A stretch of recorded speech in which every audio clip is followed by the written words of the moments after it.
यदक्षरमनाख्येयम् आनन्दमजमव्ययम् श्रीमन्निवृत्तिनाथेति ख्यातं दैवतमाश्रये गुरुरित्याख्यया लोके साक्षाद्विद्या हि शाङ्करी जयत्याज्ञानमस्तस्यै दयार्द्रायै निरन्तरम् सार्धं केन च कस्यार्धम् शिवयोः समरूपिणोः ज्ञातुं न शक्यते लग्नम् इति द्वैतच्छलान्मुहुः अद्वैतमात्मनस्तत्त्वम् दर्शयन्तौ मिथस्तरा तौ वन्दे जगतामाद्यौ तयोस्तत्त्वाभिपत्तये मूलायाग्राय मध्याय मूलमध्याग्रमूर्तये क्षीराग्रमूलमध्याय नमः पूर्णाय शंभवे। अज्ञान का अभाव आत्म तत्व में और अज्ञान का आत्म तत्व के सिवा अभाव, ये दो बातें अभी तक भगवान ज्ञानेश्वर महाराज ने सिद्ध कर दी कि अज्ञान ना तो आत्मा में हो सकता है और आत्मा अस्तित्व स्वरूप होने के कारण आत्मा से व्यतिरिक्त जो होगा वो अस्तित्व का अभाव होगा, असत। और इस प्रकार से अज्ञान ना तो आत्मा में हो सकता है और ना तो आत्मा के सिवा हो सकता है। फिर ये अज्ञान क्या है, जैसा पहले ही बता चुके हम कि अज्ञान माने केवल शब्द मात्र है। उदाहरण उन्होंने दिया, जशी लवणाची मासोड़ी, जिस प्रकार नमक की मछली, ये केवल शब्द मात्र है, वास्तविकता नहीं हो सकती। उसी प्रकार से यहां तक हमने पिछले बार देखा। अब ऐसा जो आत्मा है जिसमें कहीं भी अज्ञान का नाम निशान नहीं, फिर ये जगत को देख करके यदि हम कहे, जैसे उन्होंने उदाहरण दिए, न दिसे जरी अज्ञान तरी आहे हे नभे आन यया दृश्य अनुमान प्रमाण जाले ना तरी चंद्र एक असे तो व्योमी दुणावला दिसे तरी डोळा तिमिर असे मानो ये की। भले हमको अज्ञान ना दिखे, लेकिन अनुमान प्रमाण से ये सिद्ध कर सकते हैं कि अज्ञान है। जैसे जब आकाश में दो चंद्रमा नहीं है और किसी व्यक्ति को दो चंद्रमा दिख रहे हैं, तो हम क्या अनुमान निकालेंगे कि उसके आंखों में कोई दोष है। उसी प्रकार से यह संपूर्ण जगत जो द्वैत का प्रपंच है, ये आत्मा में अज्ञान नहीं और द्वैत भी नहीं है, लेकिन हमको जगत द्वैत युक्त दिखता है। तो इससे अनुमान ये निकलेगा कि ये द्वैत जगत केवल अज्ञान की ही अभिव्यक्ति है, और इस प्रकार से अनुमान प्रमाण से हम सिद्ध कर सकते हैं कि अज्ञान है। अब इसके लिए उन्होंने कहा कि यह जो जगत का प्रपंच दिख रहा है, प्रतीत हो रहा है, ये अज्ञान के कारण नहीं, बल्कि ये तो आत्मा का ही विलास उल्लास है। और ऐसा आकर के हमने पिछले बार 104वें ओवी में उन्होंने इसका कंक्लूजन निकाला। कोणाचे असनेण वीन असे काही न देखताची दिसे हे आथी तरी कायी से हरतले पणे मिथ्यावादाची कुटी झाली ते निवांतची साहिली विशेषादिधली पाठी जेणे। कहते हैं कि जिस आत्म तत्व ने अज्ञान को अस्तित्व दिया है, जिस आत्म तत्व ने अज्ञान को माने यह जो सुषुप्ति अवस्था है जिसमें किसी का भी हमको भान नहीं होता, अभाव स्वरूप, तो अभाव स्वरूप सुषुप्ति को जिसने प्रकाशित किया है और भाव स्वरूप जागृत स्वप्न को जिसने प्रकाशित किया है, ऐसा आत्मा यह अज्ञान के द्वारा युक्त है, ऐसे कहना एकदम गलत बात है। और अब इसके बाद 105वें ओवी से इन्होंने जितने भिन्न भिन्न वाद है जो अपने अपने प्रमाणों के आधार पर अपनी प्रतिष्ठा रखते हैं, जैसे चारवाक जो सिद्धांत है, चारवाक दर्शन, वो केवल प्रत्यक्ष प्रमाण को ही मानते हैं और उनके अनुसार केवल 4 महाभूत है, आकाश को वो स्वीकार नहीं करते और इसीलिए उनके अनुसार केवल शरीर ही आत्मा है। तो जब तक शरीर है तब तक ठीक है, जब शरीर खत्म हो गया सब सिनेमा खत्म हो गया, इसीलिए ऋणम कृत्वा घृतम पिबेत, बाकी कुछ चक्कर में पड़ने की जरूरत नहीं। ये हो गया चारवाक सिद्धांत। इस प्रकार से जो भिन्न भिन्न सिद्धांत है, जो अनुमान प्रमाण को मानते हैं नैयायिक इत्यादि, उन सभी प्रमाणों का अब खंडन करने के लिए हमारे ज्ञानेश्वर महाराज तैयार हो रहे हैं।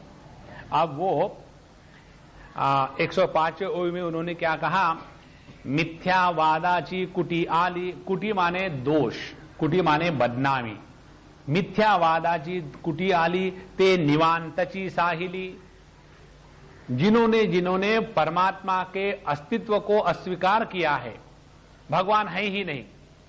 कई लोग ऐसे होते हैं कि जो भगवान नहीं है ये सिद्ध करने के लिए बहुत परेशान होते हैं और सिद्ध करते हैं, और ये सब सिद्धि कैसी हो रही है, केवल भगवान के आशीर्वाद से ही और उन्हीं की प्रकाश में हो रही है।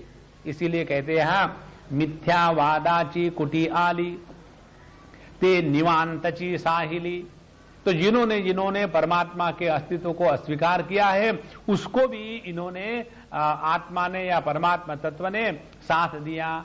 विशेषादिधली पाठी जेने, तो जिन्होंने परमात्मा को इनकार करने का प्रयत्न किया उनको तो परमात्मा ने साथ दिया, और जिन्होंने परमात्मा को सिद्ध करने का प्रयत्न किया उनसे परमात्मा दूर भाग गए। देखो कैसी मजे की बात है। इसीलिए those who believe in the truth, they don't need any logic, and those who do not believe in the truth, no logic is enough. ये इसका सिद्धांत निकला। विशेषादिधरी पाठी जेने।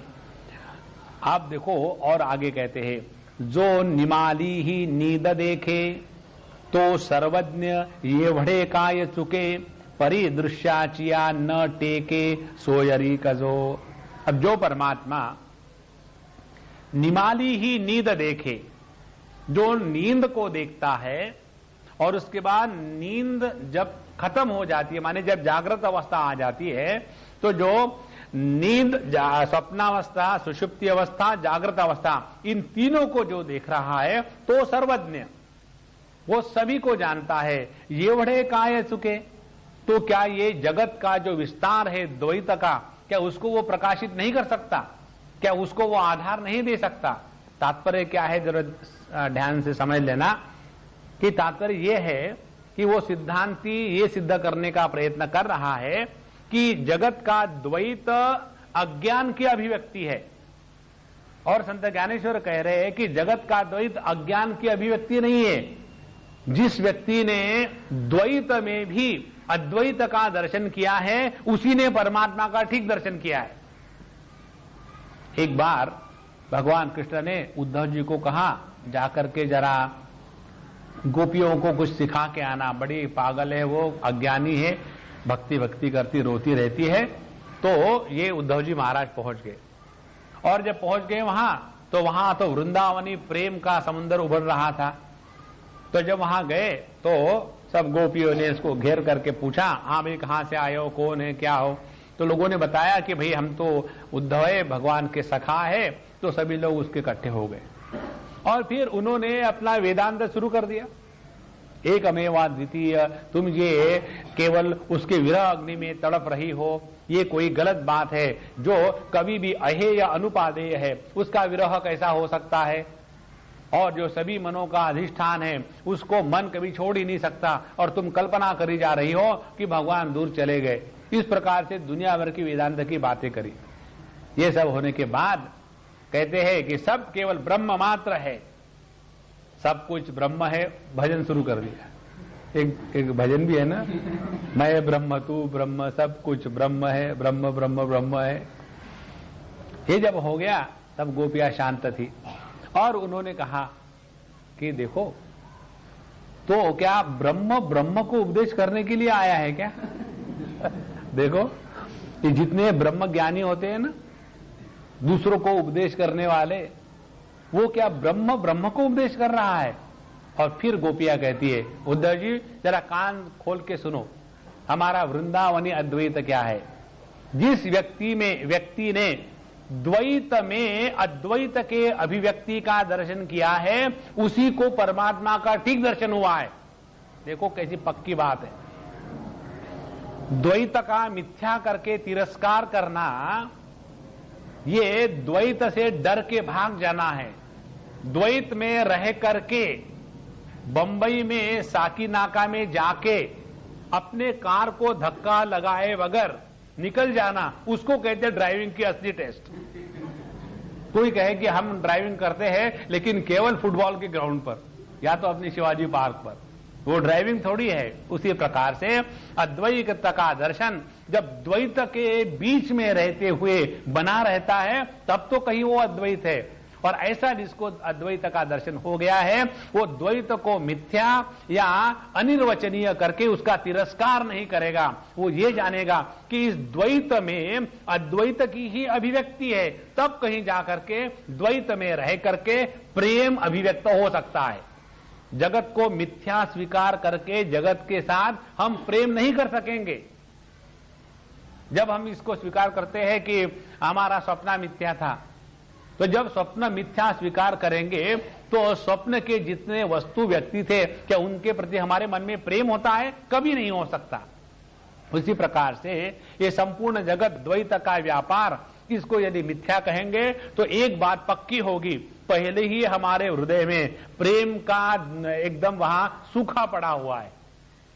इसीलिए जो ज्यादा वेदांत की बात करते हैं ना, वो एकदम जैसे ड्राई, डिहाइड्रेटेड, कहीं उनके हृदय में प्रेम का संपर्क ही नहीं होता।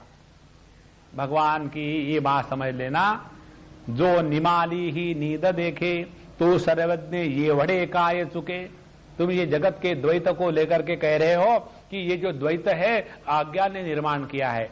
जो परमात्मा जगत के उपलब्धि और अभाव सबको प्रकाशित कर रहा है, तो क्या वो जगत के द्वैत को प्रकाशित नहीं करेगा? और इसीलिए द्वैत को देख करके अज्ञान की नहीं बल्कि आत्मा की सिद्धि होती है। तो ये वड़े सर्वज्ञ ये वड़े काय चुके, परिदृश्याचिया न टेके सोयरी कजो।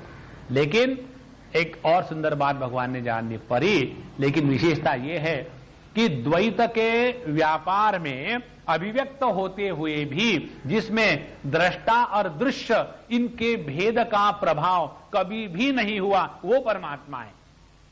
जरा ध्यान से सुनना, जो परिदृश्याचिया न टेके सोयरिक, सोयरिक माने संबंध, जो दृष्टा और दृश्य इस रूप में अभिव्यक्त होते हुए भी दृष्टा दृश्य की भेद के द्वारा जो प्रभावित नहीं होता, वो है परमात्मा। अब हमको यदि परमात्मा का दर्शन करना है तो क्या करना पड़ेगा? हम दृष्टा और दुनिया है दृश्य, तो क्या करो, हम जो दृष्टा है दुनिया दृश्य के द्वारा प्रभावित मत हो, परमात्मा बन गए फटाफट, कोई कठिनाई नहीं है। अच्छा, ये होने के बाद अब इसके बाद एक एक चीजों का खंडन शुरू करते हैं। जिसको लेकर के हम ये 105वें ओवी में जो बताया है ना, विशेषादिधली पाठी जेने, इसका अब विवेचन अगले 15-20 ओवी में कर रहे कि जिस आत्मा ने जो उसको इनकार कर रहे थे उनको तो स्वीकार कर लिया, लेकिन जो उसको सिद्ध करने का प्रयत्न कर रहे थे या जिन्होंने आत्मा है और इसीलिए हम तो भगवान के बड़े भगत हैं और हम कहते हैं इसीलिए भगवान है, ऐसे जो कहने वाले हैं, अब उनकी यहां धुलाई हो रही है। पहले कौन है? पहले वो है कि जो हमेशा कहते हैं कि हमारे वेदों ने कहा है, शास्त्रों ने कहा है, पहले शब्द प्रमाण जिसको कहते उसका खंडन करते हैं। वेद काय काय न बोले, परी नावची नाही घेतले, ऐसे काही जोडिले नाही जेणे। अब वेद काय काय न बोले, वेदों ने क्या नहीं बताया, सब कुछ बताया है, लेकिन जब ये आत्म तत्व की बात आ जाती है तो कहते हैं परी नावची नाही घेतले, केवल नेति नेति रूप से ही इस परमात्मा तत्व का निर्देशन होता है। तो जो वेद संपूर्ण जगत के ज्ञान का निधि कहा जाता है, वह भी जब इस परमात्मा तत्व के बारे में बोलने के लिए प्रयत्न करता है तो वो भी वहां पंगु हो जाता है। और इसीलिए वेद काय काय न बोले, परी नावची नाही घेतले, ऐसे काही जोडिले नाही जेणे। इसीलिए ऐसा कुछ उन्होंने वेदों ने नहीं कर पाया कि जिसके द्वारा उन्होंने इस आत्म तत्व को बताने के लिए कोई शब्द ढूंढे। नहीं जी, आपने वेद नहीं पढ़े होंगे, हमने तो पढ़े हैं। क्या पढ़ा है भैया आपने? स्पष्ट आया है तैत्तिरीय उपनिषद में, सत्यम ज्ञानम अनंतम ब्रह्म। केवल इतना ही नहीं कहा, और भी कुछ आगे कहा है महात्मा जी, और बताओ। अगला नहीं आता हमको। ठीक है, हम बताते। सत्यम ज्ञानम अनंतम ब्रह्म यो वेद निहितम गुहायाम परमे व्योमन सोष्णुते सर्वान् कामान् सह ब्रह्मणा विपश्चितेति। सत्यम ज्ञानम अनंतम ब्रह्म ये बताने के बाद ये जब मय के रूप में स्वीकार होगा तो मय का किसी भी भाषा में कोई भी विश्लेषण या डिस्क्रिप्शन नहीं हो सकता। जैसे एक बार हमारे भगवान रमण महर्षि के पास कोई गए अंग्रेज और पूछते कि we heard that you have seen God, will you please show us? तो he was with the camera.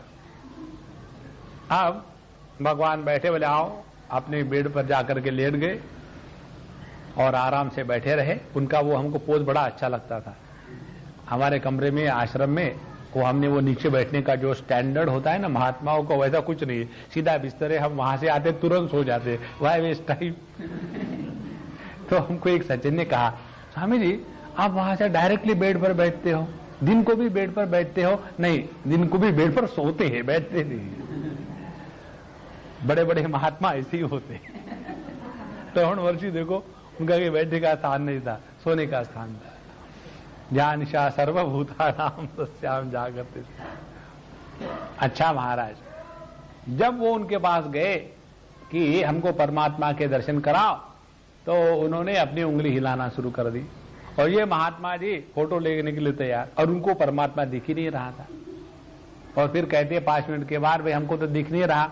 बोले वो तुमको कभी नहीं दिखेगा, क्योंकि वो देखने की चीज है ही नहीं।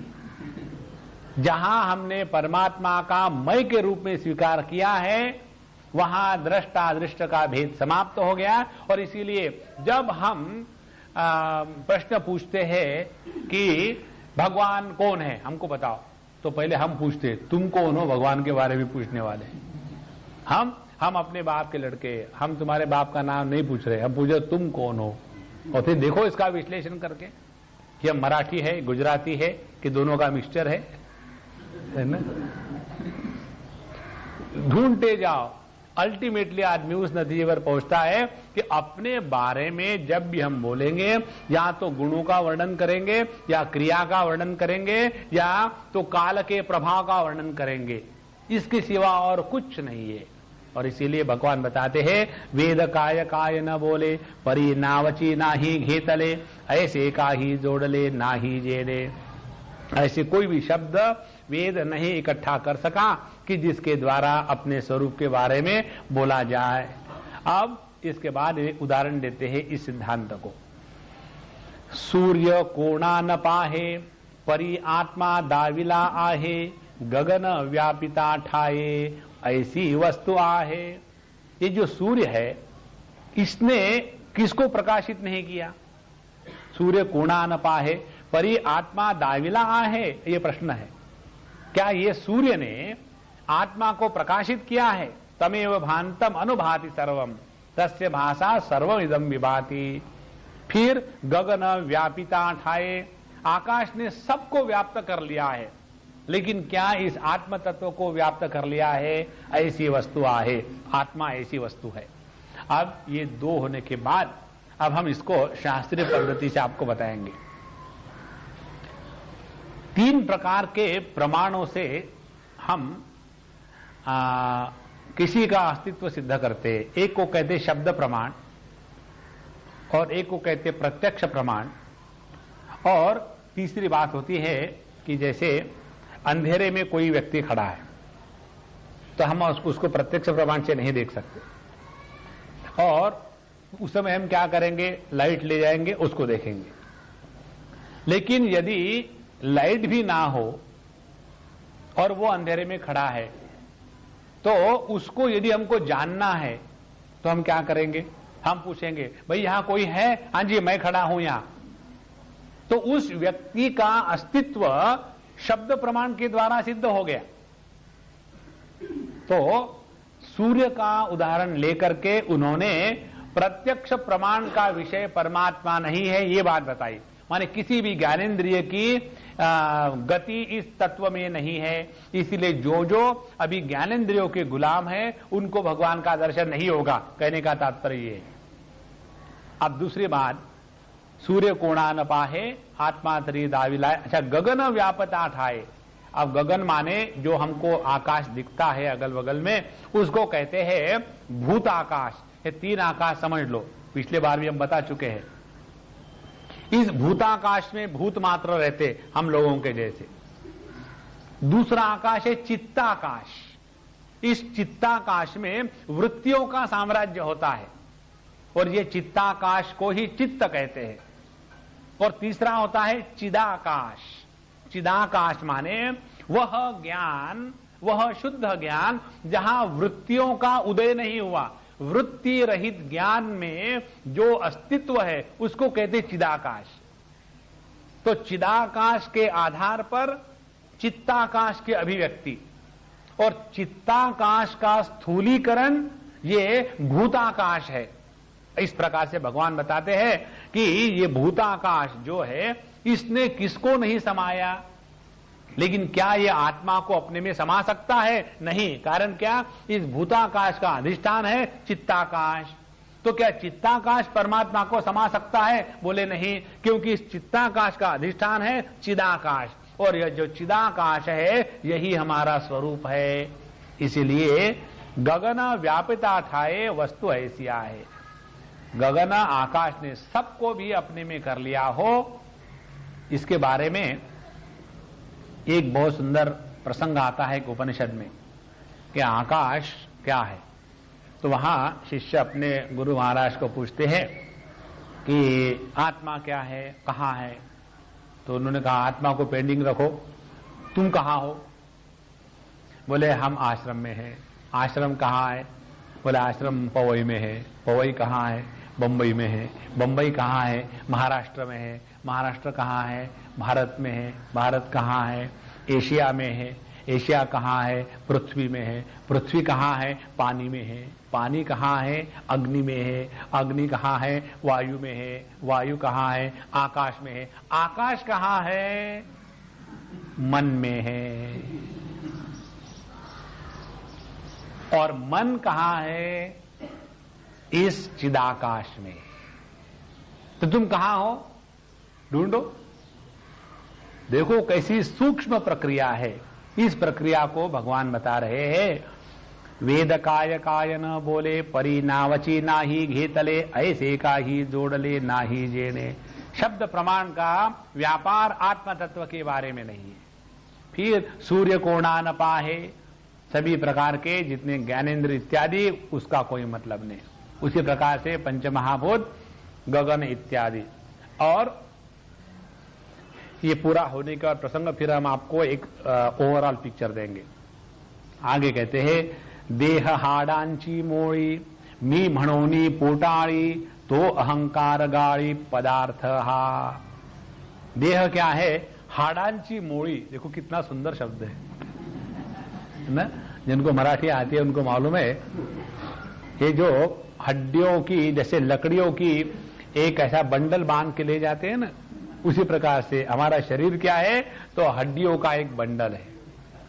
तो देह हाडांची मूड़ी मी म्हणोनी पोटाड़ी, ये जो हड्डी का पुतला है ये मैं हूं, ऐसा कहने वाला अहंकार जो मुर्दे को भी मैं स्वीकार करके उसमें जान भर देता है। देह हाडांची मोड़ी मी म्हणोनी पोटाड़ी, तो अहंकार गाड़ी हा पदार्थ। और परमात्मा क्या है कि जो इस अहंकार को भी गला देता है। जहां ये अहंकार एक जड़ हड्डियों के समूह को जिंदा कर देता है, वही अहंकार जब परमात्मा का दर्शन करने के लिए जब जाता है तो उनके सामने इसका कोई अस्तित्व नहीं। तो इस प्रकार से ये होने के बाद आगे चलते हैं बुद्धि के पास। ये सब हम टेक्निकली आपको बाद में बताएंगे। बुद्धि बोध्या सोके ते ये वड़ी वस्तु चुके मना संकल्पनिके याही हून। बुद्धि बोध्या सोके, सोके का शब्द का अर्थ है कि जैसे मराठी में कहते चटक लागणे, टू गेट एडिक्टेड। बुद्धि जो है वो हमेशा बोध्य विषय के बारे में हमेशा चिंतन करती है। बुद्धि का धर्म ही है कि बोध्य विषय के बारे में चिंतन करे। और फिर कोई भी विषय, उस बुद्धि को कोई शर्म नहीं है कि हम आत्म तत्व का चिंतन कर रहे हैं कि अनात्म वस्तु का चिंतन कर रहे हैं, इसीलिए वो सोके शब्द आया है। बुद्धि बोध्या सोके ते ये वड़ी वस्तु चुके। लेकिन चाहे ये बुद्धि सभी को समझने का प्रयत्न करे, समझ भी ले, लेकिन जहां ये बुद्धि आत्म तत्व में प्रवेश करती है तो चुके, वो उसको नहीं पकड़ सकती। तो ये वड़ी वस्तु चुके मना संकल्पनिके। और मन सभी विषयों के बारे में संकल्प विकल्प कर सकता है। और जहां ये मन इस आत्म तत्व के बारे में संकल्प विकल्प करने का प्रयत्न करता है, वहीं उसका मनी भाव समाप्त हो जाता है और वो नमन हो जाता है, मन का अस्तित्व समाप्त। अब और एक आगे प्रमाण को तोड़ते हैं। विषयांची बरड़ी अखंड घासती तोंडी, तिये इंद्रिये गोड़ी न घेती है। इंद्रिय कौन है? वो विषयांची बरड़ी अखंड घासती तोंडी। इंद्रिय अपने मुखों के द्वारा विषयों की बंजर जमीन पर हमेशा चरते रहते हैं। बरड़ी जमीन माने जो उज्जड़ जमीन होती है। जैसे समझो आप जानते हो कि रेगिस्तान में बहुत ऐसे विचित्र पेड़ पौधे होते हैं कि जिसमें बड़े कांटे होते हैं और वहां खाने के घास तो है नहीं, तो ये ऊंट जो है उन्हीं कांटों में जाकर के थोड़ा बहुत खा लेता है। उस समय उसके मुख से काफी खून निकलता है। उसी प्रकार से ये इंद्रिय इस विषयों में जाकर के खूब रगड़ रगड़ करके बड़ा आनंद लूटने का प्रयत्न करते हैं। लेकिन यही विषय, यही इंद्रिय जब आत्म तत्व में प्रवेश करते हैं तो उनको वहां उसका ग्रहण नहीं होता। विषयांची बरड़ी अखंड घासती तोंडी, ये इंद्रिय गोड़ी न घेती है। ये इंद्रिय इस आत्म तत्व की गोड़ी नहीं ले सकते। अब यहां जो 106 से लेकर 111 तक का जो है, इसमें भिन्न भिन्न प्रमाणों का खंडन किया है। जैसे वेद काय न बोले, ये हो गया शब्द प्रमाण खंडन। उन्होंने जितना वेदों को प्रमाण माना है उसी प्रमाणों की गति इस आत्म तत्व में नहीं है। इसीलिए बृहदारण्यक उपनिषद में विचार आता है कि नानुध्यायेत बहून शब्दान वाचो विज्ञापनम हितत। व्यक्ति के जीवन में एक ऐसा समय निश्चित आना चाहिए कि अब बहुत हो गया पढ़ना, और फिर एकदम शांत होकर के बैठे और आज तक जो पढ़ा है उसको निकाल डाले हृदय से। जब हृदय पूरा खाली हो जाएगा तब परमात्मा का दर्शन होता है। जैसे जगत के विषयों को हृदय से निकालने के लिए हमने सिक्योरिटी गार्ड लगाए और वो जगत के विषय तो हृदय से निकल गए, अब लेकिन ये सिक्योरिटी गार्ड वहां ऐसे बैठे हुए हैं कि वो जाने को तैयार ही नहीं। तो एक बार हमने अपने अंतःकरण से जितने अज्ञान के कार्य इत्यादि उनको निकालने के बाद अब इनका काम हो गया, अब भाई चले जाओ आप। ऐसा होकर के जब हमारा अंतःकरण संपूर्ण खाली हो जाता है, देखो संतो इसको ट्राई करो, बहुत श्रेष्ठ साधना है ये। कौन सी साधना है? कल परसों जब जा रहे थे हमारे साथ की अम्मा बात कर रही थी, सबसे बड़ी साधना यह है कि मन में कोई भी विचार आता है, उस विचार के ऊपर में आचरण करने के पूर्व एक प्रश्न पूछे, ये आवश्यक है क्या? एक प्रश्न, इज इट नेसेसरी? अब देखो, आप जगत का कोई भी विषय, उसके बारे में कोई भी चिंतन आवश्यक नहीं है। जैसे मन में विचार आता है कि दूसरे के बारे में बुराई करे, बहुत बढ़िया बात है, लेकिन आवश्यक है क्या? नहीं, चुप। यदि मन में विचार आता है कि चलो जा करके पकोड़े खाए, आवश्यक है क्या? नहीं, अभी तो खाना खाया। प्रत्येक संकल्प के बाद एक कॉमन प्रश्न कि हम बड़े दुखी हो रहे, आवश्यक है क्या दुखी होना? नहीं, कोई आवश्यक तो क्यों दुखी हो रहे? एक one question can remove all the problems. हमको वो पढ़ना है, ये पढ़ना है, कोई जरूरत है पढ़ने की? नहीं, चुप हो जाओ, शांत रहो। और जब ये अंतःकरण से सभी विषय इत्यादि निकल जाएंगे, दुनिया भर का हमने कचरा भर के रखा है। देखो क्या होता है, ये बात हम अपने अनुभव से आपको बता रहे।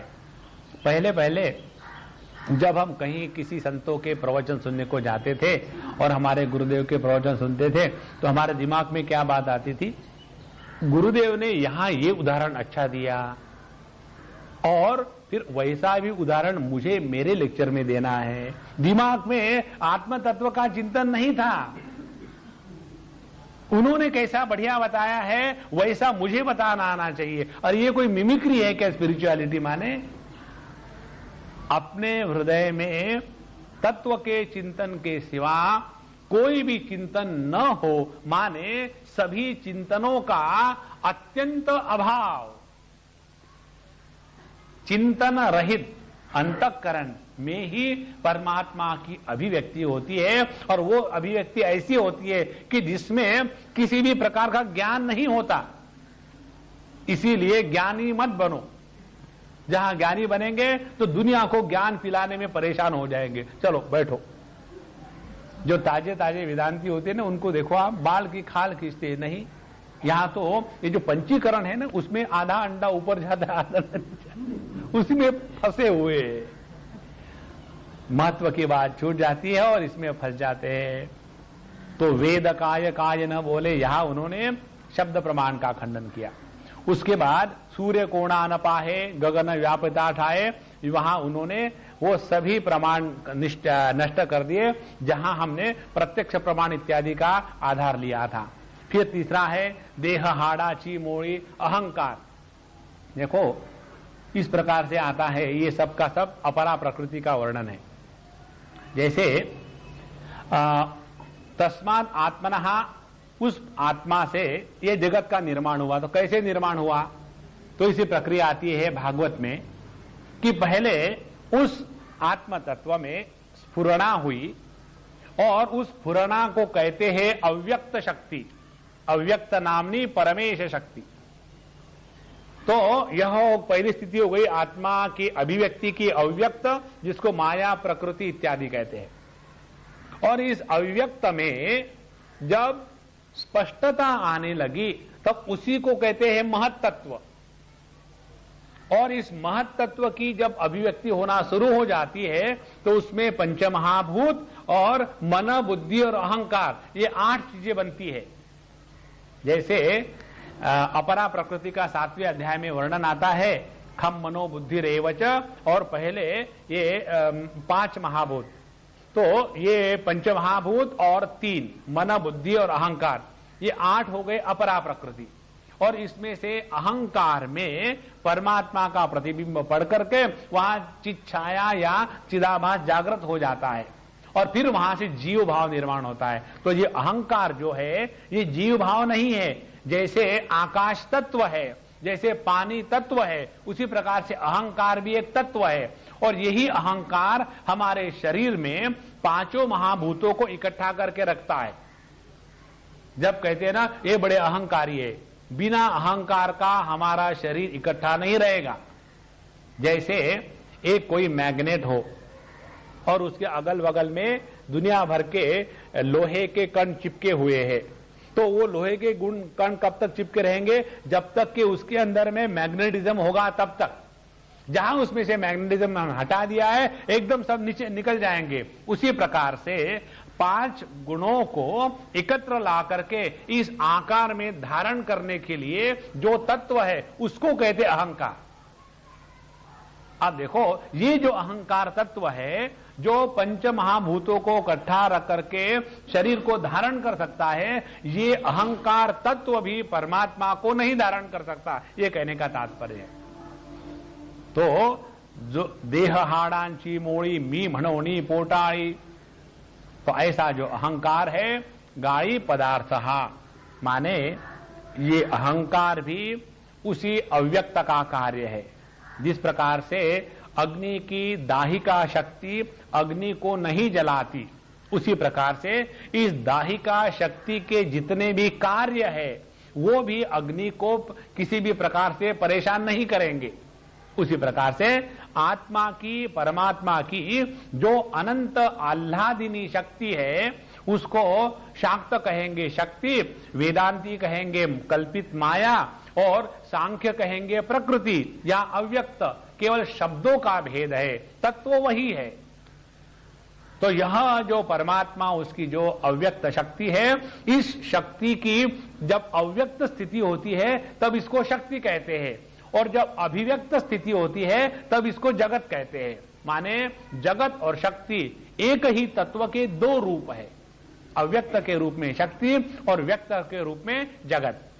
तो इस व्यक्तित्व में अहंकार एक तत्व आ जाता है, और ये अहंकार तत्व सभी पंचमहाभूतों को इकट्ठा रख करके समष्टि को इसने धारण किया है। उसी प्रकार से व्यष्टि ने धारण किया है। जैसे हम जब लोग रात को सो जाते हैं उस समय कौन सोता है? उस समय ईगो सोता है, अंग्रेजी वाला। अहंकार जो है वो जागृत रहता है। देखो हमारी ये जो 4 स्थितियां होती है, जागृत, स्वप्न, सुषुप्ति और समाधि, ये चारों की चारों स्थितियों में एक एक तत्व की प्रधानता होती है। जागृत अवस्था में बुद्धि की प्रधानता होती है और इसीलिए जागृत अवस्था में आदमी बड़ा इंटेलिजेंट होता है। अब स्वप्नावस्था में मन की प्रधानता होती है और इसीलिए जो सपने आते हैं इसका कहीं कोऑर्डिनेशन नहीं होता, कब कौन सा सपना आएगा, कहीं वहां लॉजिक नहीं है, कुछ नहीं है। और फिर सुषुप्ति अवस्था जो होती है वो अहंकार प्रधान होती है, और इसीलिए सुषुप्ति अवस्था में भले मन बुद्धि ना रहे फिर भी इस 5 महाभूतों को इकट्ठा रखने के लिए जिसकी आवश्यकता है वह अहंकार तत्व जागृत रहता है।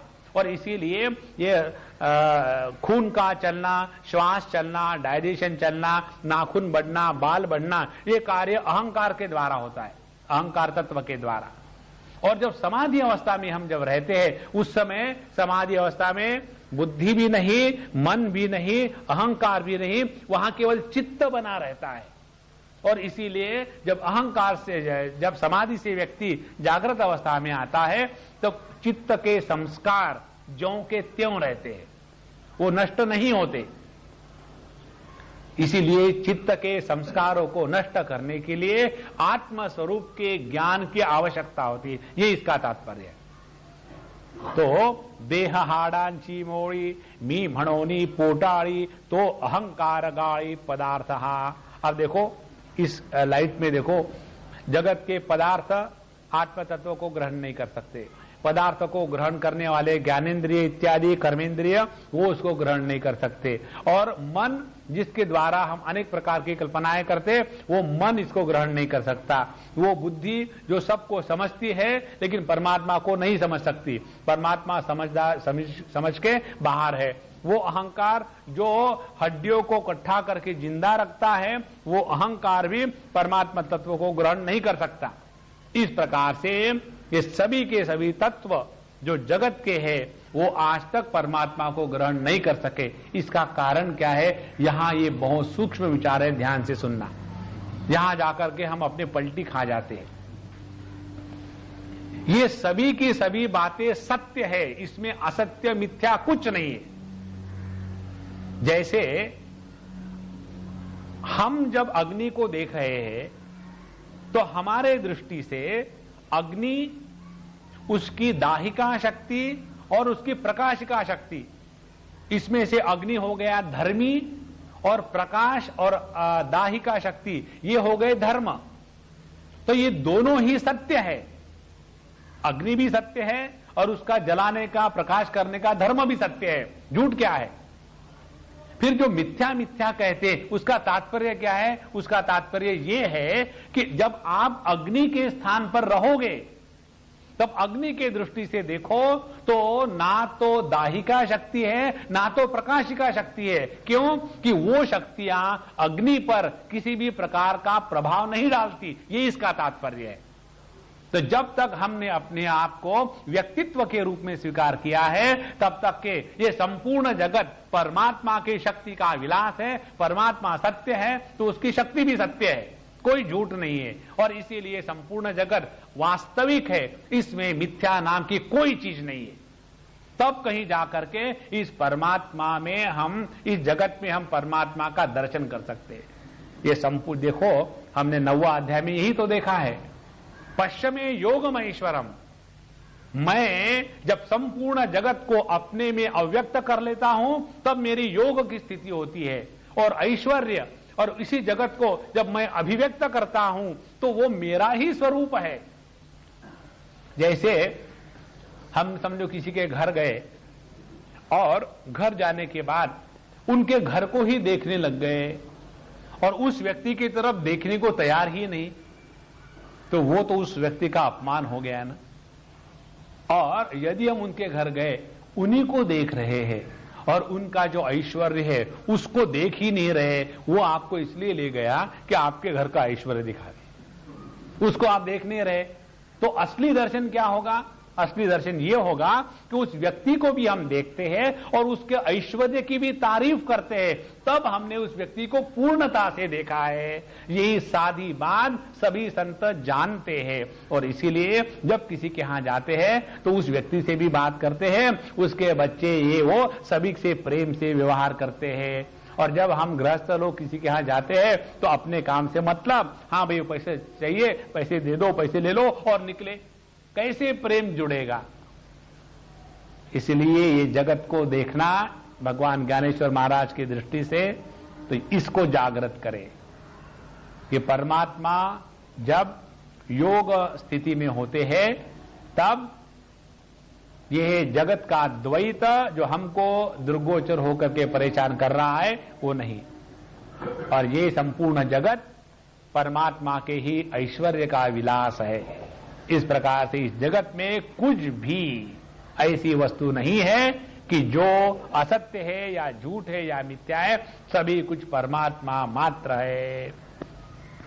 विषयांची बरडी अखंड घासती तोंडी, ये इंद्रिय गोडी न घेती है, परी नाही पणा सगट, खाऊनी भरले पोट, ते कोणा ही सगट फावे लका।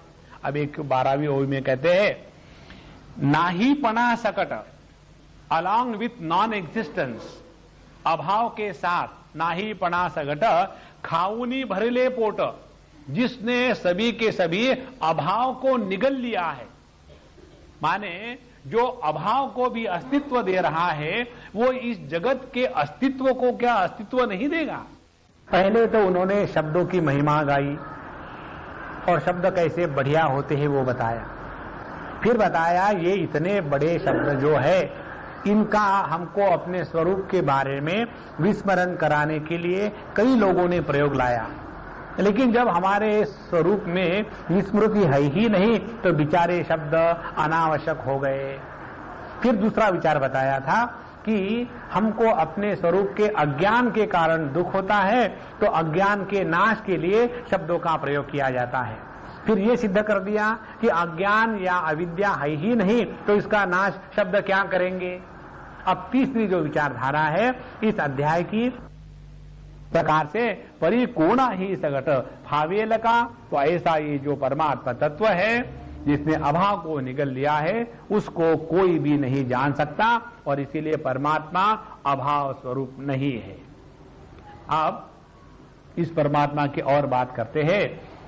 जो आपणासी नभे विखो, विखो माने विषय, जो आपणासी नभे विखो तो कोणा लाहे देखो, जेवी वाणी न शके चाखो आपणा पे। यह जो आत्म तत्व है आपणासी नवे विखो, जो अपने आप को विषय के रूप में ग्रहण नहीं करता। अब देखो भाई, ये एक बार क्लिक होने की बात है, कोई कठिन बात नहीं है। ये उदाहरण पकड़ लो, परमात्मा अपने आप का विषय नहीं बनता। जब वो अपने आप का विषय नहीं बनता तो दूसरे किसका विषय बनेगा। उदाहरण के लिए, जेवी वाणी न सके चाखो आपणा पे, अपनी जो वाणी है, रसना है, यहां वाणी का तात्पर्य रसना, अपनी जो रसना है ये रसना अपने आप का रस ग्रहण नहीं कर सकती, तो दूसरे का रस क्या ग्रहण करेगी। तो ये रस ग्रहण करवाने के लिए रसना का महत्व नहीं है, महत्व है कि वो जिसके कारण इस रसना में रस ग्रहण करने की शक्ति जागृत होती है वो सत्य है। ये विषय हमारे केनोपनिषद में भी आता है। यन मनसा न मनुते ये न आहुर मनोमतम तदेव ब्रह्मत्वम विद्धि नेदम यदिदम उपासते। वो जिसके कारण मन को मनन शक्ति है और यह मन जिसको कभी ग्रहण नहीं कर सकता वो परमात्मा है। नेदम यदिदम उपासते, ये मन के व्यापार को ही तुमने जो पकड़ के रखा है वो परमात्मा नहीं। इस प्रकार से अब इसको हम आपको दूसरे प्रकार से बताएंगे। थोड़े क्षण के लिए ऐसे विचार करें कि हम एक नाव में हैं, बोट में हैं और वो नाव समुद्र पर है और खूब लहरें आ रही है, तो हमारी स्थिति क्या होगी। उस लहरों के साथ बोट हिलेगी और हम ऊपर नीचे जाएंगे। अब वहां से आप उठ करके जमीन पर आ जाओ और बोट को वहीं रहने दो, तो बोट ऊपर नीचे जाएगी। लेकिन जब वो बोट ऊपर नीचे जा रही है तो उसके साथ आपको जमीन पर खड़े खड़े ऊपर नीचे होने की कोई जरूरत है क्या। कोई जरूरत नहीं। Is it necessary, not necessary. अब इसी चीज को फिर से कहो, जब हमारे मन में दुनिया भर के उथल पुथल आ रहे हैं तब एकदम ये विचार करो, वो बोट समुद्र पर है, उसमें से हम उतर के बाहर आ गए, अब वो बोट ऊपर नीचे जा रही है पानी के साथ, तो उसके साथ हमको ऊपर नीचे करने की जरूरत है क्या। इसमें कौन सा वेदांत है, इसमें वेदांत है ही नहीं। ये तो सरल सरल बात है। उसी प्रकार से ये जो मन में अच्छे बुरे विचार आ रहे हैं उसके साथ ऊपर नीचे होने की कोई आवश्यकता है क्या। छोड़ो भाई, आवश्यकता संभव भी नहीं।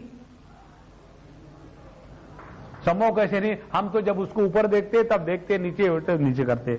जैसे आपने कई बार देखा होगा ना, जब कार समझो कहीं से जा रही है और नीचे की पेड़ की डाली आ गई हो, अब आपको मालूम है कार को नहीं लगा इसलिए आप वहां से ले जा रहे, फिर भी नीचे झुक लेते हैं ना। उसी प्रकार से जैसे फुटबॉल के मैच पर जाकर के देखो, उसमें देखने की चीज फुटबॉल भी नहीं होता, मैच भी नहीं होती, देखने की चीज होती है देखने वाले। जब वहां का वो पेनल्टी कॉर्नर का रखते हैं और वहां से वो दौड़ के आ रहा है और सभी के सभी ऐसे टेढ़े हो जाते हैं और लगाते दूसरे के सर को, है ना, तादात्म्य। तो ये दूसरी स्थिति हो गई। जब हम उस बोट से नीचे उतरे तो उसके ऊपर नीचे जाने की जरूरत नहीं। अब तीसरी स्थिति, जब वो बोट से हमने अपने आप को उतार लिया तो उस लहरों का प्रभाव बोट पर हो रहा, मुझ पर नहीं हो रहा। अब एक और स्थिति, अब बोट से अपनी दृष्टि को हटा दो और केवल लहरों पर रखो। तो जब हमारी दृष्टि केवल लहरों पर गई है तो उस लहरों के साथ हमको लहरों को ऊपर नीचे देखने के लिए गर्दन हिलाने की कोई जरूरत है क्या? कोई जरूरत नहीं। एक स्थिति और करो आगे जाकर के, अब अपने आप को समुद्र के स्थिति में रखो कि मैं समुद्र हूं। तो समुद्र के दृष्टि से लहरों का अस्तित्व कोई भिन्न नहीं है और इसीलिए समुद्र को लहरों के होने से ना तो बोझा होता है और न होने से ना तो कोई हल्कापन लगता है। ये है अद्वैत की स्थिति। भगवान यही बात कहते हैं कि जो आपणासी नवे विखो तो कोणा आहे लाहे देखो, जेवी वाणी न सके चाखो आपना पे। हे असो, अब इसको छोड़ो, हम और आगे बताते हैं। कहते हैं नाव रूपे पुनः सूनी अमूपे जेठ आली वासी पे अविद्या है। और ये अविद्या जो है ना, ये इस प्रकार से अपनी प्रतिष्ठा करती है। अब देखो, जो अविद्या को मानने वाले हैं उन्होंने ठीक से समझ लेना, अज्ञान नाम की, अविद्या नाम की कोई चीज है ही नहीं, उसके बारे में परेशान होने की कोई जरूरत नहीं। मैं अज्ञानी हूं, ये शब्द उतना ही निरर्थक है जितना कोई कहे कि जैसे आया कि मैंने लवणाची मासोड़ी खाई थी। ये असंभव है। अब क्या कहते हैं इस अविद्या का स्थिति? हे असो, अच्छा ये आत्मा की बात छोड़ो, अब आपके अविद्या की बात करते हैं। नाव रूपे पुढ़ा सूनी अमूपे, ये अविद्या ने अपने सामने नाम रूपों का पर्दा रख दिया है। और उसके बाद जेठ आली वासी पे अविद्या है। और हमको ऐसे बताया जाता है कि ये संपूर्ण जगत में जो नाम रूप है, ये नाम रूप अविद्या की अभिव्यक्ति है। अब यहां भगवान कह रहे कि नाम और रूप ये अविद्या की अभिव्यक्ति तब होगी जब हम देख रहे हैं सुवर्ण को और कह रहे हैं कि वेडिंग रिंग।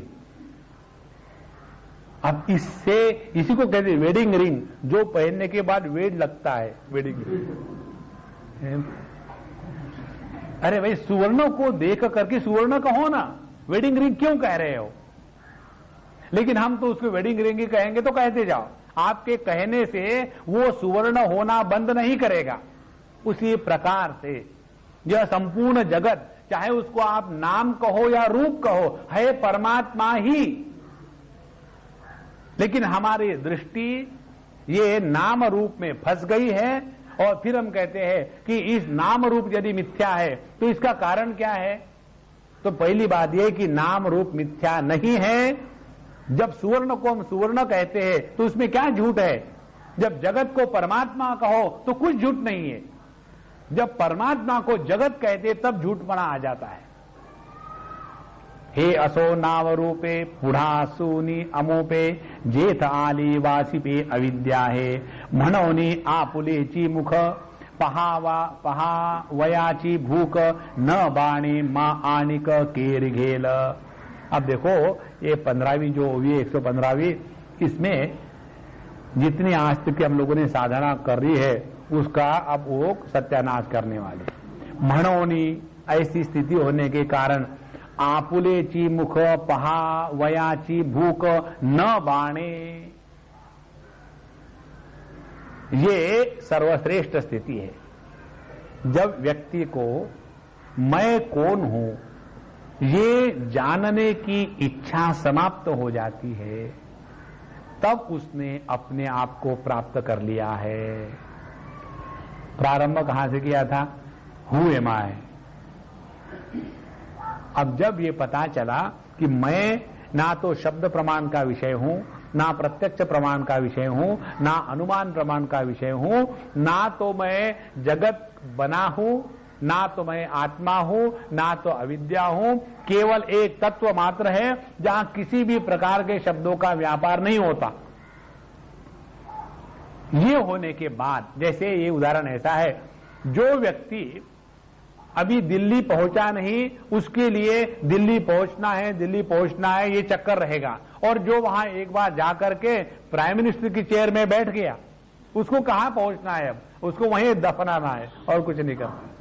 उसी प्रकार से जब तक कि हमारे हृदय में ये जिज्ञासा रहती है, आई वॉन्ट टू रियलाइज, इसीलिए हमको आप हमेशा प्रॉब्लम आती है जब भी कोई पूछते हैं स्वामी जी हमको कुछ रियलाइजेशन के बारे में बताओ, तो हम कहते अपन को तो पता नहीं कि अपन तो रियलाइज नहीं है और चाहिए भी नहीं। सवाल ये करोगे क्या? Most tragic life after realisation, इसीलिए कोई जरूरत नहीं तो सुबह हम आपको सच सच बता रहे, आध्यात्मिक क्षेत्र में आकर के लोग जितने दुखी होते हैं ना, उतने दारू के गुत्ते पर दुखी नहीं होते। दुनिया भर की कल्पना के साम्राज्य में पड़े हुए एकमात्र बात समझ लेना कि म्हणोनी आपुलेची मुख पहावयाची भूख न बाणे। हमको सबको अपने को देखने की भूख का तात्पर्य क्या है कि हम जब किसी भी चीज को ढूंढते हैं तो दुखी होते हैं। सबको ढूंढना बंद कर दो। जब सबको ढूंढना बंद कर देंगे तो जो है सो है, उसमें ना तो कोई हम इंप्रूवमेंट कर सकते हैं और ना कुछ घटा सकते हैं। इसीलिए अंतःकरण से सभी इच्छाओं का त्याग करना माने क्या, ये बात हम आपको पहले बता चुके हैं, फिर से रिपीट कर रहे। अपने अंतःकरण से इच्छाओं का त्याग करना माने क्या, पहली बात। और दूसरी बात, आत्मदर्शन माने क्या। ये दो बात समझ लो तो आज का दिन पूरा हो गया। अंतःकरण से सभी इच्छाओं का नाश होना माने क्या, दो इच्छाओं का उदय अंतःकरण में नहीं होना। कौन सी दो इच्छाएं? जिंदा रहने की और मरने की, दोनों इच्छा। हमको जिंदा भी नहीं रहना तो मरो, मरना भी नहीं है, क्योंकि दोनों असंभव है।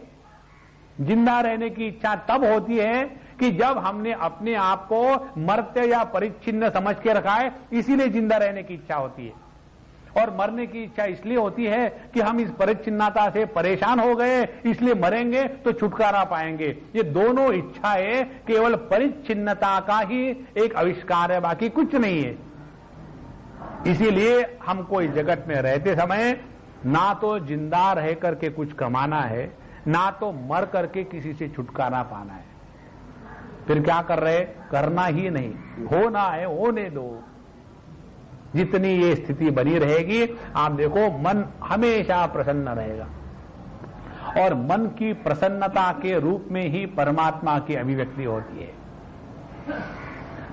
म्हणोनी आपुलेची मुख पहावयाची भूक न बाणे मा आनिक के रिघेल।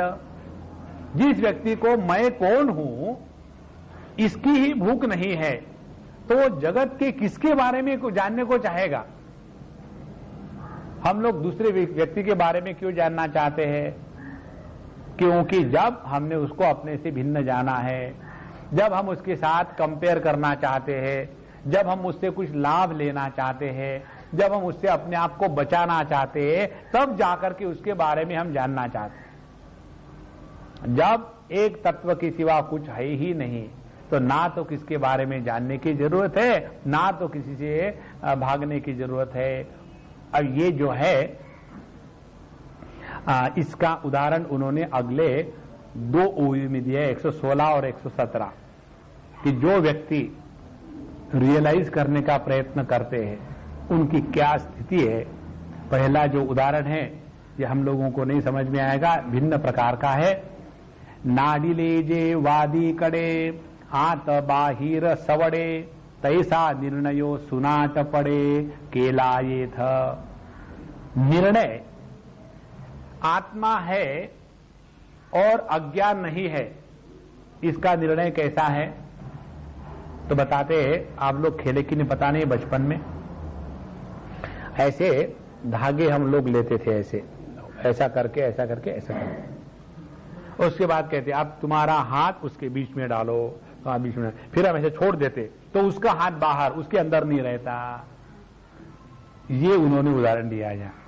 नाडिले, नाडिले माने धोखा दिया, तो हमने हाथ तो डाला था अंदर, और जब उसको ऐसा खींच दिया तो हाथ बाहर हो गया। तो अंदर हाथ डाला, ये तो हमको धोखा मिला है। तो ना डिले जे वादी कड़े कड़ मीन्स द ट्रैप। ना डिले जे वादी कड़े आत बाहिर सवड़े, हाथ डाला है, अंदर डाला है, लेकिन हाथ बाहर निकल आया। आत बाहिर सवड़े तैसा निर्णयो सुनाट पड़े। उसी प्रकार से जिन जिन प्रमाणों ने परमात्मा को बांधने का प्रयत्न किया, उन सभी प्रमाणों के बंधन के बाहर परमात्मा है। ये देखो मस्ती है ना। कितना शब्द प्रमाण और प्रत्यक्ष प्रमाण, अनुमान प्रमाण, अनुपलब्धि प्रमाण, सभी के सभी प्रमाण जिसके सामने एकदम फेल हो गए। तैसा निर्णयो सुनाट पड़े। तो परमात्मा को सिद्ध करने के लिए कोई प्रमाण काम में नहीं आता, और अज्ञान को सिद्ध करने के लिए कोई प्रमाण की आवश्यकता नहीं। दोनों बात। तैसा निर्णयो सुनाट पड़े केला ये था। दूसरा उदाहरण देते हैं। का मस्तकात निर्धारिली छाया उड़ो पाहे आपुली तयाची फाकावली बुद्धि जैसी। एक व्यक्ति चाहता है कि मैं अपने छाया के सर पर पैर रखूं। जैसे बच्चे खेलते हैं ना। एक घर में एक बच्चा खूब रो रहा था। ये रो रहा था कि वो चाहता था कि जाकर के अपने छाया के सर पर हाथ रखूं और उसके बाल खींचूं। अब ये तो संभव नहीं है। और उसके बाद पिताजी ने कहा कि तुम मूर्ख हो, कभी छाया के पकड़ में आता है क्या? ये सब मिथ्या है। तो बच्चा और जोर से रोने लगा। ये क्या मिथ्या कह दिया? उतने में माँ को समझ में आता है ठीक से, पिताजी को नहीं आता। तो उसने कहा अपने बेटा को, देखो बेटा मिथ्या मिथ्या कुछ नहीं, सत्य है। तुमको उस छाया के बाल पकड़ने हैं ना, तो अब देखो, अब आंखें बंद करो। और उसने उस बच्चे का ही हाथ उसी के सर पर रख दिया। अब देखो तुमने पकड़े है कि नहीं, तो तुरंत पकड़ में आ गए। तो ऐसा ही कोई व्यक्ति सोचे कि मेरी जो छाया पड़ी हुई है उसके सर पर मैं पैर देना चाहता हूं, तो जितना वो अपने ही सर पर छाया के पैर देने के लिए कूदेगा, उतनी ही छाया और आगे जाएगी। तो उसकी क्या कहेंगे? बुद्धि फाकावली जैसे। फाकावली माने फाके पड़ गए, उसकी बुद्धि को फाके पड़ गए। फाके पड़ गए माने वो एकदम बेवकूफ हो गया है कि जो अपने बुद्धि पर अपने पैर को रखना चाहता है। उसी प्रकार से जो ये दो चीज करने का प्रयत्न करता है वो महामूर्ख है भगवान के अनुसार। क्या? जो रियलाइज करने का प्रयत्न करता है। और जो इस जगत में द्वैत है और द्वैत अज्ञान की अभिव्यक्ति है, ये सिद्ध करने का प्रयत्न करता है, दोनों गलत। तो यह संपूर्ण जगत केवल परमात्मा की अभिव्यक्ति नहीं है, ये संपूर्ण जगत परमात्मा ही है। अब देखो, संपूर्ण जगत परमात्मा है। आप कहां हो? जगत के बाहर के अंदर? अंदर है। तो आप भी परमात्मा है। कसं तरीच वाटते हो, ऐसा ही है। श्री कृष्णा। मस्तकात निर्धारिली छाया उड़ो पाहे आपुली तयाची फाकावली बुद्धि जैसी। अब देखो ना, कभी कभी हंसी आती है कि ध्यान के लिए बैठेंगे, ध्यान करेंगे। काहे का ध्यान करोगे?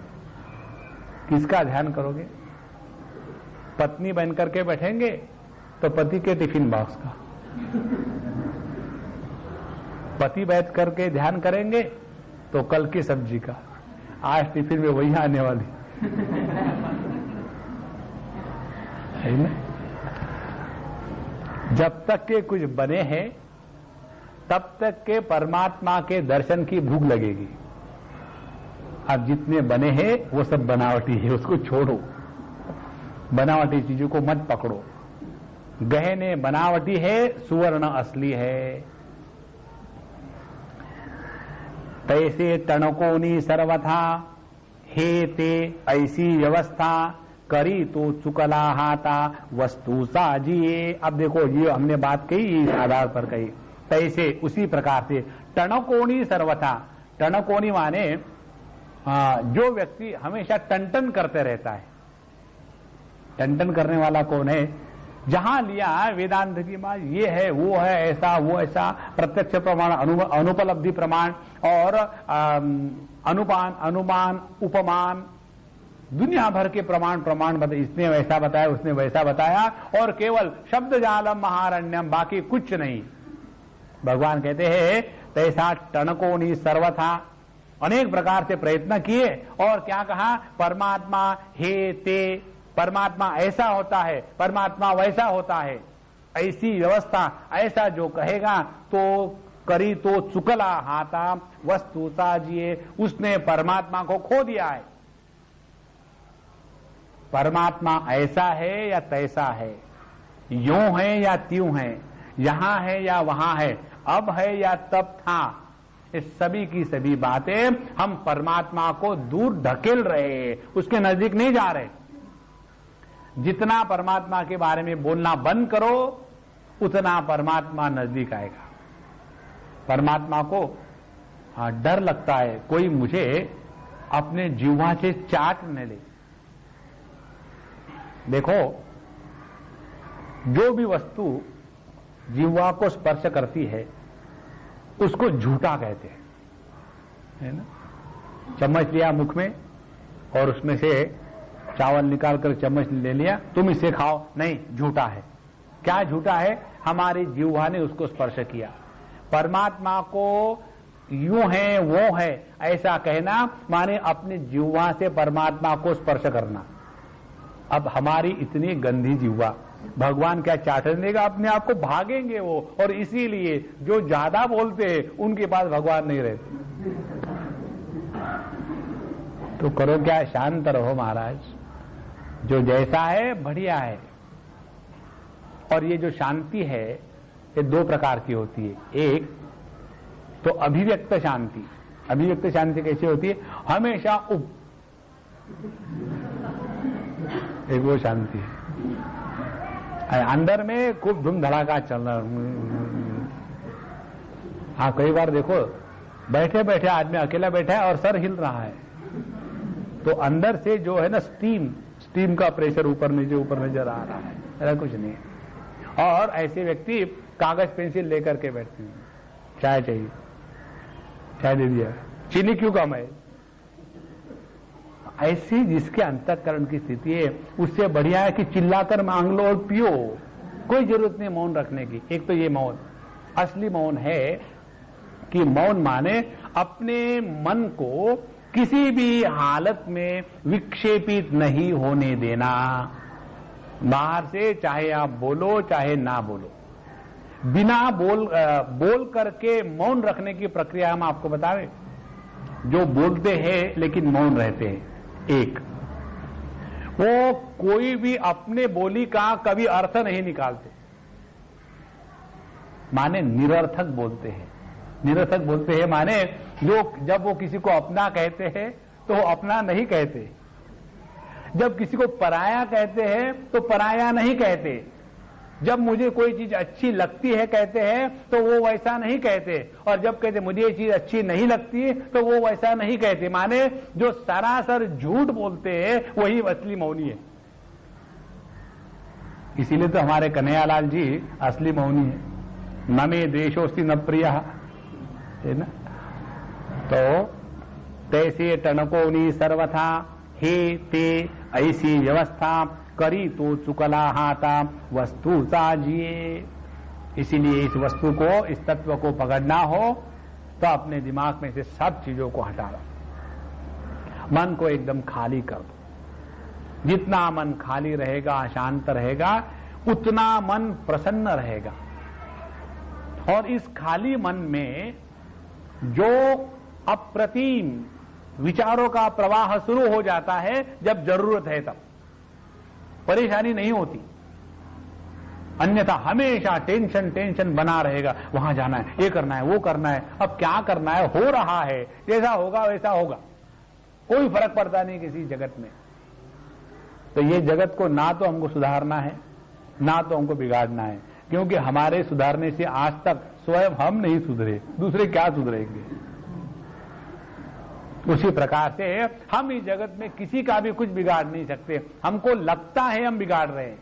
देखो ये विचार आता है भागवत में, जब ध्रुव जी गुस्सा करके यक्षों को मारने के लिए निकले और काफी लोगों को मार दिया, तब उनके दादाजी मनु भगवान वो आकर के उनको उपदेश करते कि देखो ध्रुव, तुम गुस्से में आकर के इन सबको मार रहे हो, ऐसा मत करो, गुस्सा बहुत खराब चीज है।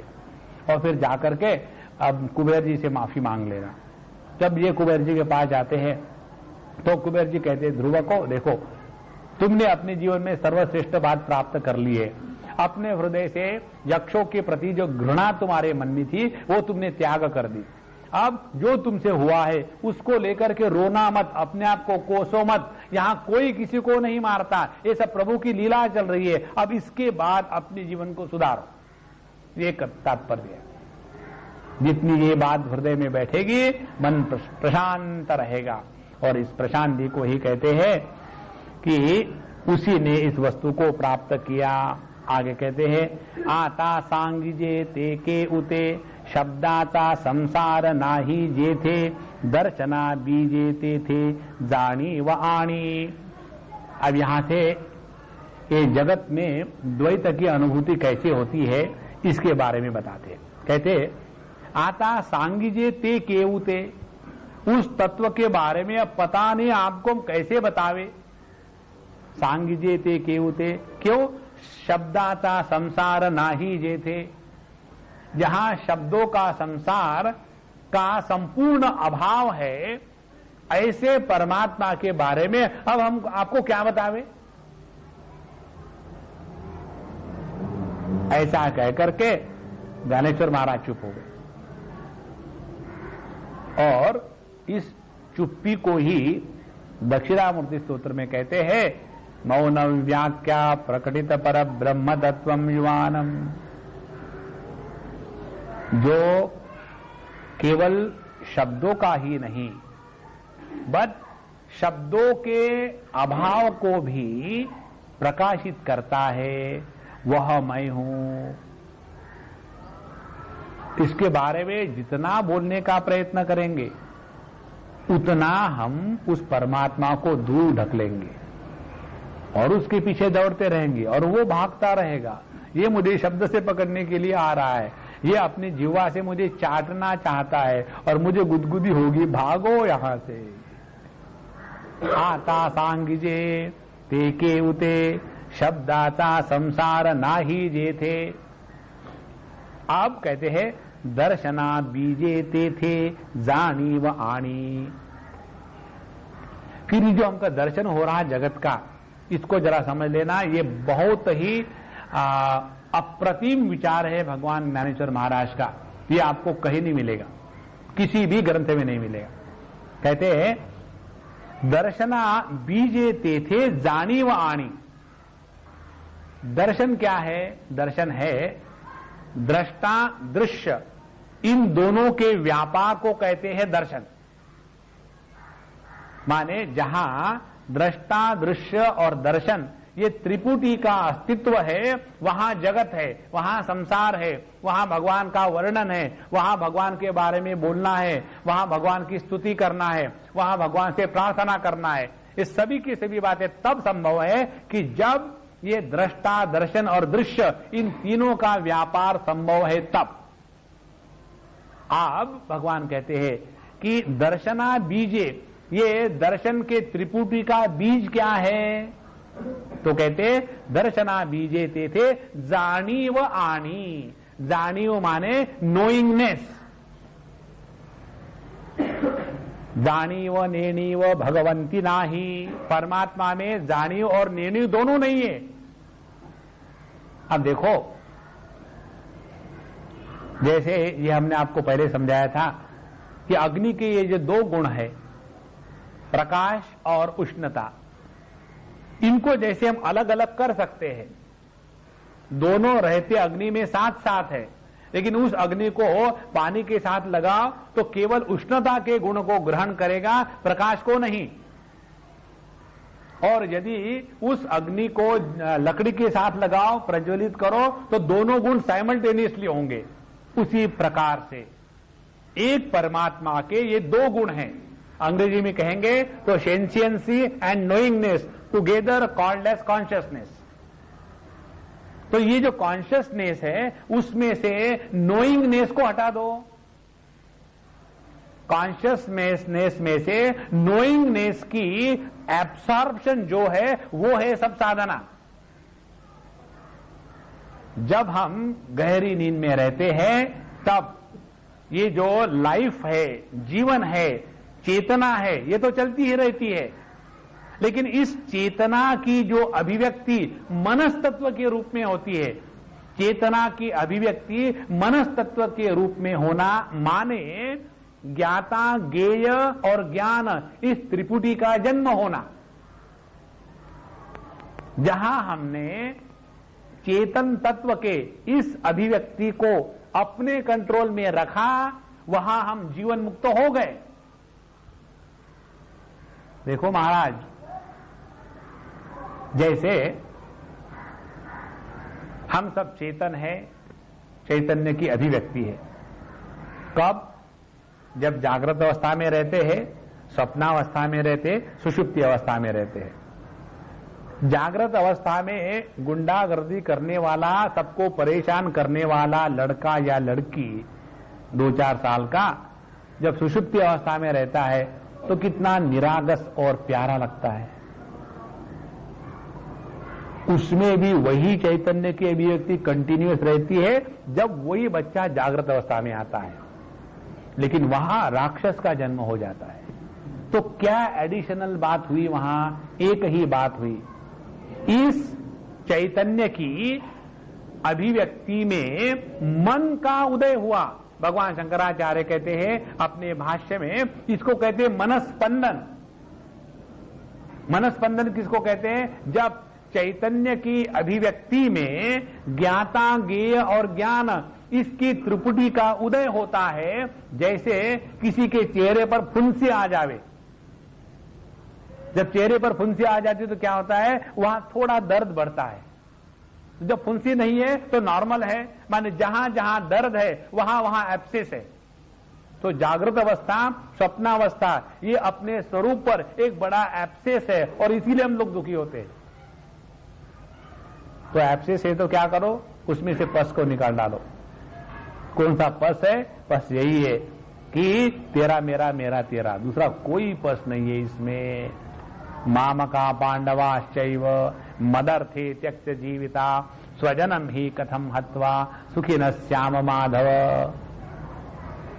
अब देखो, दर्शना बीजे, सभी प्रकार के दर्शन का, त्रिपुटी का बीज क्या है? जानीव। जहां ये जानीव को हमने स्पष्टता से समझ लिया। अब देखो, जब समझो हमारे हाथ का कोई ऑपरेशन करना है तो डॉक्टर लोग इंजेक्शन देते हैं, लोकल एनेस्थीसिया जिसको कहते हैं, और उसके बाद वो काट कूट रहे, हम देख रहे हैं। अब वहां क्या किया उन्होंने?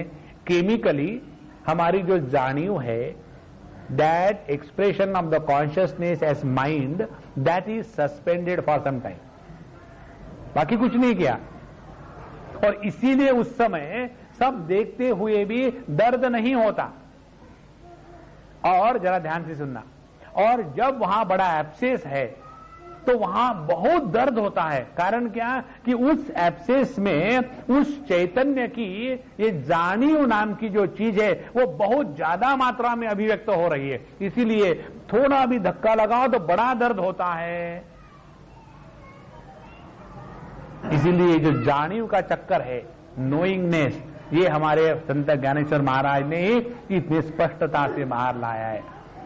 अभी तक आप काफी पढ़े होंगे, कहीं भी ये विचार ऐसा नहीं आता। हमेशा वी टॉक कॉन्शियसनेस कॉन्शियसनेस, लेकिन कॉन्शियसनेस किसको कहते हैं अभी तक पता नहीं। Whether we mean sentiency, whether we mean knowingness, whether we mean life, whether we mean the manifestation of life, none of these things are clear and we go on imagining कि I am consciousness. What consciousness? Everybody is consciousness, not only you. Even in the stone there is consciousness, provided we have the perception to see that. ये संपूर्ण जगत एक ही चैतन्य की अभिव्यक्ति है। जैसे ये संपूर्ण नाम रूप एक ही अग्नि तत्व से व्याप्त है, लेकिन वो अग्नि तत्व हमको दिखता नहीं। और इस अग्नि तत्व की अभिव्यक्ति कैसी होगी? प्रकाश और गर्मी के रूप में। लेकिन वही अग्नि तत्व जब अव्यक्त रहता है तब ठंडा रहता है और बिना प्रकाश का रहता है। यह जो वैचित्र्य है, ये वैचित्र्य जब समझ में आ जावे तो यूं चुटकी के साथ परमात्मा के साथ एक हो जाते। तो अब ये जानियों से निपटारा करना है तो क्या करना पड़ेगा? ये सब साधना है। ये साधना हम आपको 2 मिनट में बता दें, कोई कठिन नहीं है। जिस जिस वस्तु को हम जानते हैं वो हमारे जानियों के क्षेत्र में it is included in the field of knowingness. अब ये जो देखो वो भी जल गई है ना, अब अपन को तो जलना ही पड़ेगा ना। जब ट्यूबलाइट जलती है तो हमको कैसे समझ में नहीं आएगा? सबको समझ में आएगा। अब देखो जिस जिस वस्तु को हम जान रहे हैं उस वस्तु का प्रभाव जब हम पर नहीं होता तो हमने जानियो या नोइंगनेस को 1/3 कॉन्कर कर लिया है। जगत के जिस भी वस्तु को हम जानते हैं उसका प्रभाव अपने पर नहीं होने दिया, पहली बात। दूसरी बात, अपने जितने अनुभव है, एक्सपीरियंसेस, नॉलेज, उस एक्सपीरियंस को अपने पर प्रभाव नहीं करने दिया। माने जिस वस्तु से दुख हो रहा है उस वस्तु को देखने के बाद उस वस्तु के प्रभाव ये नहीं आए। पहली बात, समझो आ गए तो दुख हुआ तो दुख होने दो, लेकिन दुख होने के बाद दुखी मत होना। देखो सेकंड स्टेज, जब दुख आने के बाद दुखी नहीं होंगे तब हमने ये नोइंगनेस या जानियो है इस पर हमने कंट्रोल पाने के लिए प्रारंभ कर लिया। और इसी को भगवान कृष्ण भगवत गीता में योग कहते हैं। तम विद्यात् दुख संयोग वियोगम योग संज्ञितम। उसको योग कहो जहां दुख का संयोग होने के बाद भी दुख से हम वियोगी हो जाते हैं। माने दुख के उपस्थिति में हम दुखी नहीं बनते, उसको कहते हैं योग। योग माने दुखी होना नहीं, दांत दबाए जा रहे, हाथ पकड़े जा रहे, होता कैसा नहीं मेडिटेशन। वो योग थोड़ी है, वो तो योग का कार्टून है। दर्शना बीजे ते थे जानी व आनी। अब यहां होने के बाद 21वें श्लोक में एक प्रश्न उठाते हैं कि आपने इस प्रकार से सिद्ध तो कर दिया सबका सब परमात्मा ही है और ये परमात्मा जानने का विषय नहीं है और इसको हम जान भी नहीं सकते, लेकिन आपने अभी तक जो बताया उसी से ये पता चलता है कि हमको परमात्मा को जानना पड़ता है। और ये परमात्मा को जानना और जानियो इसमें क्या फर्क है, इसको लेकर के अगला विषय भगवान लेंगे। श्री कृष्णा श्री कृष्णा श्री कृष्णा श्री कृष्णा।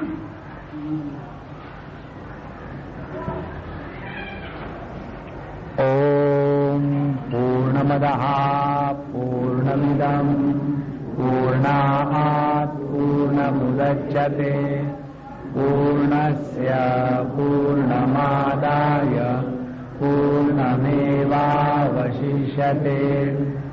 ओम शांति शांति शांति। हरि ओम। श्री गुरुभ्यो नमः। हरि ओम।